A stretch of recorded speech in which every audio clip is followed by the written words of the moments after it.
what you're given, that's how we live it. Don't be mad at the system, it's simply how we've existed. Okay, hey guys, welcome back to my channel.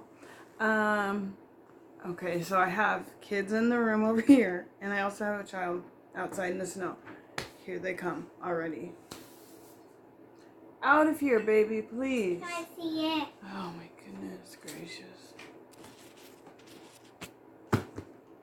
Why is it still sticking out like that? Come on, do your thing. Go ahead, tell them what you want to tell them. Hi, I have a friend coming. What else? Nothing else. And then, like and subscribe. Okay, no friends in, because I don't have permission to have anybody else in the video, baby. Okay, out of here, please, sister. Are you just showing how well you can drink out of your water bottle? What is this? Okay, see you later, alligator. Look at my water bottle. Oh yeah, this is Elsa water bottle. And Okay. my sister. Welcome back to my channel.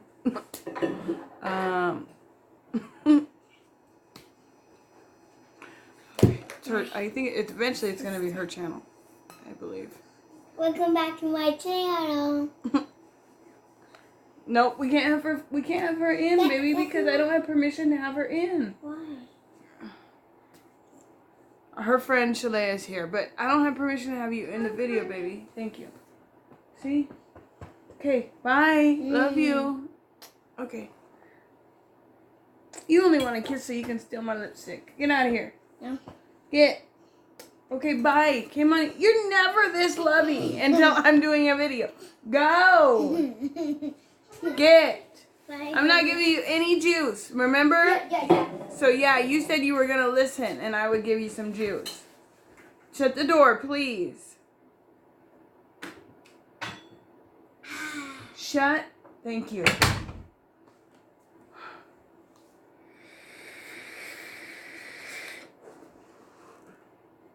Damn kids. And it's so funny that this is the video. I'm going to be talking about how CPS came involved in my life. And look. Oh, now she has to go potty. Shut the door. Thank you. Isn't this coincidental that I want to talk about CPS and this one? Start. What? Oh, I'm probably going to have to redo this whole intro. I'm really going to have to redo this. Okay, so that's what I'm going to be talking about today. But I'm not wanting to talk too much because I've got this door open. I'm in trouble. I'm going to pause this. Okay. I think I'm going to keep that in because, honestly, just because I am talking about CPS. And this is the reality of motherhood. Mom. Okay, Monty. Mom, let me tell you something. What? Shalea wants water. Then give her some of your water. No more.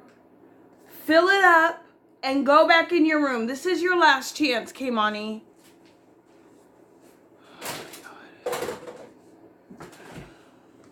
God, please give me patience.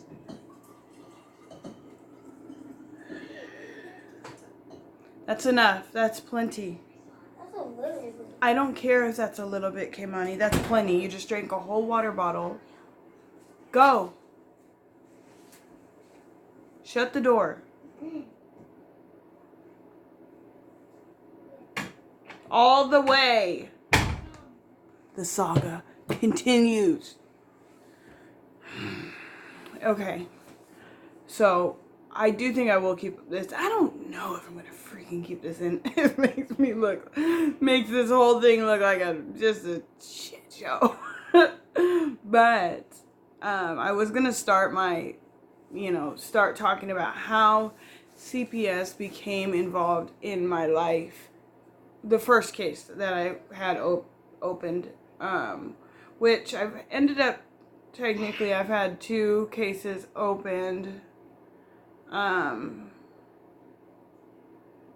done trial, return home,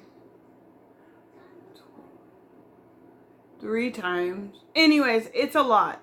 I have a lot of engagement with CPS because my case has been open since 2015, so 5 years, almost 5 years now. It started with Kaimani, and then we had Kaden, and it's a long story. I'm sure it's going to take more than one video to especially considering, yeah, we're 6 minutes in here. So, anyways, I just thought I would talk about how CPS, how it all started, basically. And, what I would like to start with is, when Kaimani was born, which was back in 2014, I had been sober I got sober in the beginning half of my pregnancy. And, so when I had Kaimani, CPS did not want to get involved because I was able to show that I had been clean, and at that point I was on the methadone program, and was able to show I had clean UAs, and so CPS did not get involved. But shortly after that, I ended up relapsing. And I think Kaimani was about 5 months maybe when I relapsed. Maybe 5 months. Well, I don't want to say 5 months because I know I was already smoking weed, and I had started smoking weed pretty early on. And for some people some people can smoke weed and be okay. For me, it's just I've never been lucky enough to be able to recreationally smoke weed, because it always, every single time, leads back to how I like to get high, which is intravenously, and harder substances than just weed. So I usually would start with weed, and shortly after that it was like somehow like my is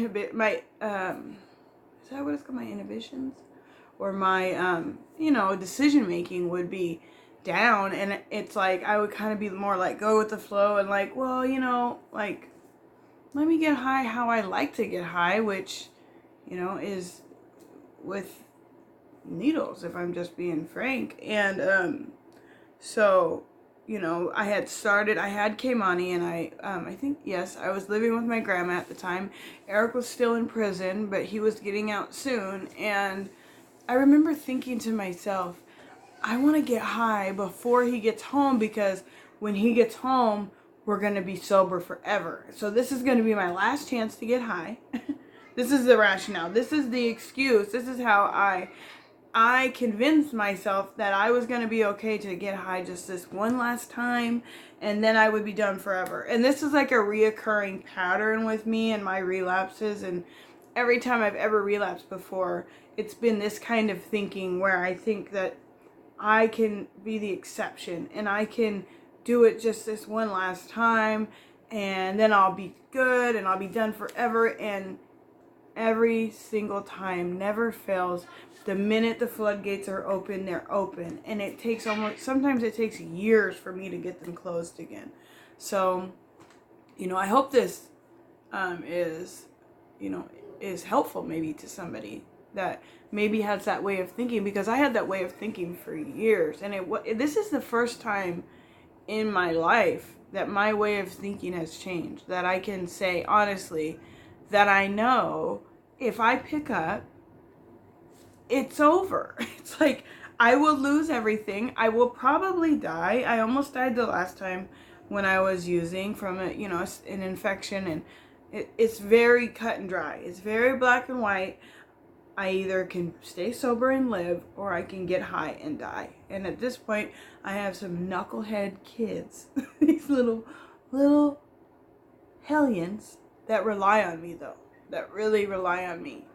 And, so anyways, that's a huge tangent. But I think where I was at was that I had started smoking weed, and Eric was coming out, and I was telling myself, let's get high let's go get high before he gets out, because then, everything's gonna be, I'm gonna have to stay sober forever, and I want one last hurrah, So I ended up going to the methadone clinic, and and I don't know where you're watching this at, but in my state, or any methadone clinic I've ever been to, has been a cesspool of drugs and crime and just craziness. Methadone clinic is like just a whole nother, and nothing against people on methadone. There's great people that methadone works for, but for me, it never worked, and I was always able to spot the people that I should stay away from, but I ended up being around. So anyways, I ended up deciding to go down to the methadone clinic and getting what I needed, or what I wanted. Basically, I didn't need, but I wanted. And so I ended up getting high. And I remember vividly that point. I ended up, it was like an immediate, and mind you, I wasn't getting high on heroin at that time, because I was on 140 milligrams of methadone. So I didn't need any more opiates. So I was just shooting meth. And so it was like once I did it one time, it was on. So every single day I would wake up, get the baby ready, go to the methadone clinic, get my dose, then go steal at a store, get some money, sell that stuff, get some money, buy some meth, do the meth, and then go tweak around downtown and go steal here and there, and hopefully stock up some stuff for the next day. And then I would take the taxi back home to my grandma's house, and I would take my bipolar meds, which knocked me out, which helped me go to sleep. And so then I would go to sleep, and then I would start it all over the next day. Same thing, every single day, so that by the time Eric got out of prison, it was hard for me to, the minute he saw me, he knew I was high. There was no like hiding that from him. I was so just tweaked out, and face was all messed up, and so immediately he knew I was on one. So he was like, I think and at that time I wanted my grandma to let Eric come stay with her when he got out of prison, but my grandma was not willing to do that. She was willing to let me and the baby stay there, me and Keimani stay there, but she didn't want Eric in her house, which at that point I didn't understand, but now it makes sense. Obviously we didn't have a good track record at all. So because of that, I told my grandma, if you're not willing to let him stay here, me and Keimani are leaving. We're going to leave, and we're going to go stay with him. We're going to we're going to make it happen. We're going to figure it out. And she was just like, Kayla, please don't, please don't. You have a safe roof here. Please don't. Because the reality is we didn't have anywhere to go. We were just going to go get a hotel room and figure it out day to day with the baby. And it didn't make sense to her. I mean, it wouldn't make sense to anybody. Like, why would you leave a safe place to go stay in a hotel with him? When it's one thing if you're a grown woman and you're doing that, but when you have a baby, it's a whole nother story. But this is how I used to, it was my way or no way. Like, you're not willing to let him stay here, so me and the baby are leaving, because, my way or no way. So we left. When he got out, I packed up all of our stuff, and we went and got a hotel room. And the minute he saw me, he was like, okay, you're high. Where are the drugs at? Like, share, basically. And I did. And then it was just like that. We were off and running. Like, he didn't check into DOC. And we started bouncing from this hotel to this hotel. And then we ended up going back to a hotel that we were familiar with. No. We ended up saving. We ended up staying in a studio. I feel like I've put the video on here when we or maybe that was when I did an interview with when we did the interview with Lockdown, on Death's channel, when we talked about, we stayed in these like studios. That's when we were staying in the studio. We stayed in that studio for like 3-4 weeks, and then we went back to a different hotel. And so then when we got to that hotel, we ended up, we were in a decent position in our addiction where we were able to pay for a hotel room that was like $120 a night. And the reason we wanted this hotel is because it had 2 separate rooms. It was like, you walk in and there's a room with a bed and a couch and a kitchen and like a living room area. And then you keep going through that room, and then there's another door with another bedroom back there and then another bathroom back there. So we wanted that big room because obviously we had the baby and we had 2 different lives going on. We had a life where we were taking care of Kimani to the best of our ability, which, you know, I don't want to say, you know, in comparison to the other people in addiction with kids, we felt like we were doing great. But at the same time, looking back, it's just nowhere a child, a baby, anybody should be, you know. So either way, we paid for the room.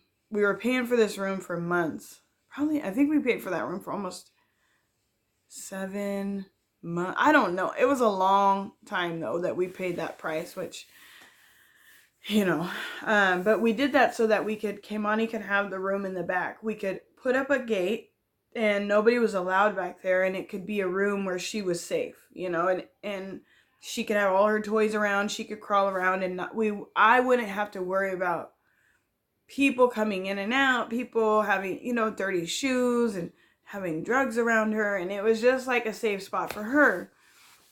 And obviously we slept back there, and, you know, it was a safe spot though. We tried our best to keep it. We had like baby monitor things set up so we could see her, and we would keep that door open with the gate and do our business out front, and she would stay in that other room. And so anyways, we lived in there, and that was our spot, our little setup. And I wonder if I can figure out how to insert a clip. I know I have this clip of us, of Kimani in that room and it was like, we had some strawberry shortcake and we had left it on the bed. Our friend Jojo had brought it to us, and we set it on the bed, and Kimani was asleep.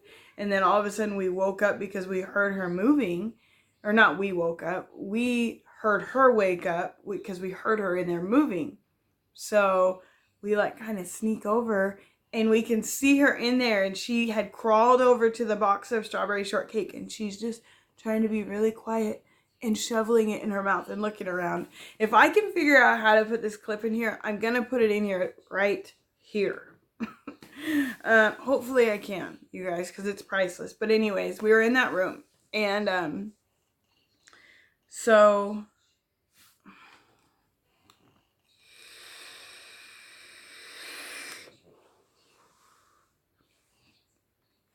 hopefully I can fit the clip in, and then I can cut this part out too. But it's kind of a risk. We'll see.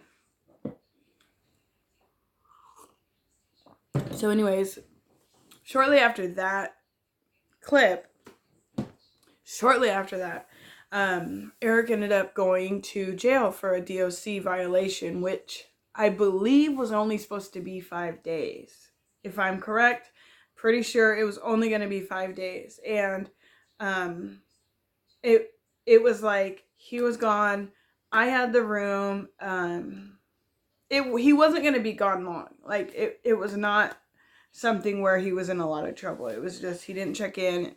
He had to go to jail for a couple days. So the room was, me and Kimani were left in the room. And, you know, I did the best I could. I believe Eric left enough money for me to pay the rent for the time he was gone, because at that time we were, you know, we have had a bazillion different types of hustles, but at that time, I think I can say this, you know, he was selling things, if that makes sense.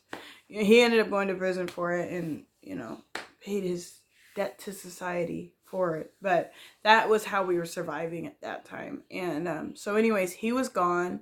We had this friend who who he always was around, and he would help. He was kind of young. He was like younger. I think he was like 18 or 19. And he would help out a lot. Like he would help out with cleaning our apartment. He would help out with the baby. He would help out with all kinds of different like little stuff. And we would make sure he was okay. So he was around, and he was staying in the front room and kind of managing who came in and out. And I was trying to, hold down the fort basically. So anyways, one night me and Kaimani went to sleep. And when we went to sleep, I remember we slept on the bed in the back. And now mind you, in the back we had all the toys and stuff and all of that, but in the front it was like a freaking hotel room or a trap house type room. You know what I mean? There was like stuff all over the place. Nothing was like, I mean, our room wasn't a mess, but there was stuff everywhere that didn't look good, right? So we went to sleep that night, and I remember sleeping. Me and Kimani slept on the bed, and I had my arm over her. And let me see what time we're at. Okay, I had my arm over her, and then I remember in the morning hearing like a faint knock, but there was knocks all throughout the night, and it was kind of on our friend in the front to if he was going to open the door and wake me up, if it was worth it to wake me up or not. So I kind of heard a loud knock, but I was sleeping with the baby. So I was just like, whatever. And then all of a sudden I feel Kaimani getting pulled out from under my arm. Like all of a sudden she's like, somebody's pulling her by her feet. And I wake up like ready to hurt somebody, right? And I see my mom standing there. And my mom at this point, my mom's holding Kaimani. And she is in tears. And she is like, I can't believe you, Kayla. Like, I'm taking her. And I'm like, give her back to me now. And she was like, no, Kayla, this is not a place for a baby to be. And I'm taking her. And I was about to get violent with my mom, for real. I was about to fight her about this. And she saw that aggression coming, and she was like, look, Kayla, if you want to do this, I'll call the police and you can go to jail, because I had warrants at the time. She knew that. I stayed with warrants at that time. And so she was like, I'll call the police and you can go to jail. And I'm trying to convince her. I'm like, Mom, I'm sober. I'm not even using. I swear. And she's like, look at all of this shit. Are you serious? And I'm like, that's not mine. That's not mine. I swear I'm not using. She's like, if you can leave. Okay, Kayla, I'm going to take your money for the weekend. If you can give me a clean UA on Monday, we'll give her back. And I'm like, all right, fine. Deal. Right? So then she leaves with Kaimani, and I'm devastated. And I know any minute Eric's going to call. And Eric and Kaimani have always been bonded, very, very close. Like it drove me nuts, honestly, because me and Kaimani were together while he was in prison, and then when he got out, the minute she met him, she was just like, like she just loves her daddy. She always has. And so I knew he was gonna call any minute, and I was gonna have to tell him that Kaimani was gone. And that was a horrible time. To even when that happened, Eric was so furious. I mean, he was like, I think he had me three-way my mom and dad and told them to bring. It was just like a big mess. But the point where CPS gets involved is because there was that huge commotion of my mom taking the baby and me chasing her out and yelling down the thing. And so when that happened, there was a huge commotion, and we didn't, honestly, for people's, like, for respect and people's privacy, I'm not going to say who called CPS on us, because I know who it was. We know who it was. And there's no, like, I don't have any kind of, like, resentment or hard feeling, but I don't think that person would really want their name out there. But what they did was try to do the best thing for Kaimani, and try to make sure that in that moment she was protected, and that in case I was able to finagle something, that Kaimani wasn't going to come back to me. You know what I mean? Because I could have, if I would have tried hard enough. I could have came up with a clean UA for her, and it just was shouldn't have happened. So anyways, the next day after that happens, the next day there's another knock at the door. And I'm so like just ridiculous that I have a weed bong in the windowsill, right?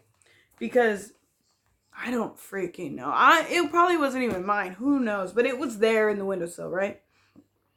And so there's another knock at the door, and at this point, I'm like, I don't think I slept at all that night, and so I hurry up and open the door, like, who is this? And I open up the door, and it's these two ladies with clipboards, right? And they're like, hi, we're Child Protective Services, and da-da-da, is Kaimani here? And I'm like, no, actually, she's not here.